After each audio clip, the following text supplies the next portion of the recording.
Bonsoir à tous, bienvenue à ce flash d'information. Le président de la République, Alassane Ouattara, s'est envolé pour le Ghana aujourd'hui. Le chef de l'État ivoirien et ses pairs de la CEDEAO sont allés prendre part à un sommet extraordinaire dans la capitale ghanéenne sur invitation du président Nana Akufo-Addo, également président en exercice de la CEDEAO. Les chefs d'État et de gouvernement planchent sur la situation sociopolitique au Mali. Le président Ouattara regagnera Abidjan à la fin de cette réunion extraordinaire ce dimanche 30 mai. Et alors que les chefs d'État et de gouvernement de la CEDEAO planchent sur la situation au Mali, réunion extraordinaire donc afin d'examiner les récents développements politiques, le président français Emmanuel Macron fait une mise en garde aux nouvelles autorités maliennes. Il affirme que la France retirera ses troupes si le Mali va dans le sens d'un islamisme radical. La France, avec environ 5000 hommes au sein de Barkhane, soutient le Mali qui fait face depuis 2012 à une poussée djihadiste. Paris, comme l'UE, avait dénoncé un coup d'État inacceptable après l'arrestation du président Bandao et son premier ministre, arrestation décidée par l'homme fort du pays, le colonel Assimi Goïta. Et ce sont les moments qui sont à l'honneur. C'est la fête des mères aujourd'hui, dimanche 30 mai, fête célébrée à travers le monde. Plusieurs activités festives sont organisées également dans notre pays, en Côte d'Ivoire. L'association des épouses de gendarmes a choisi Boaké pour marquer l'événement. La marraine des épouses des gendarmes cette année, Mariatou Koné, ministre de l'Éducation nationale et de l'alphabétisation, a donc en présence du commandant supérieur de la gendarmerie, le général Alexandre Apalo, louer la bravoure des mamans, nous rapporte Kader Sokotogo. Quand commando d'Aouyanso Boaké, la ministre de l'Éducation nationale et de l'alphabétisation, professeur Mariatou Koné, est accueillie par le commandant supérieur de la gendarmerie nationale, le général Alexandre Apalo Touré. La ministre est la marraine de la fête des mères, initiée par l'Association des épouses des gendarmes de Côte d'Ivoire, AEGCI.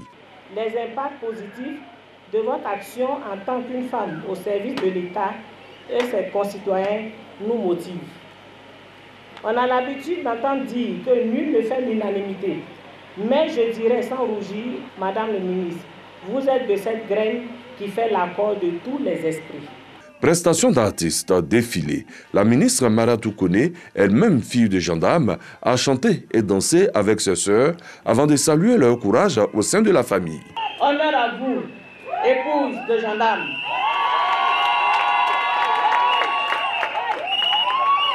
Honneur à vous, piliers de nos familles.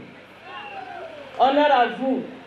Quand papa est toujours parti pour défendre la patrie, quand papa est toujours parti pour jouer son rôle de protection des personnes et des biens, c'est vous, maman, qui assurez. À la veille des examens à grand tirage, Mariatou Koné demande aux épouses des gendarmes d'être des gendarmes de la lutte contre la tricherie à l'école. Je voudrais vous solliciter afin que vous encouragiez nos enfants à l'effort, que vous encouragiez nos enfants à éviter les raccourcis de la fraude et de la tricherie pour réussir aux examens et concours.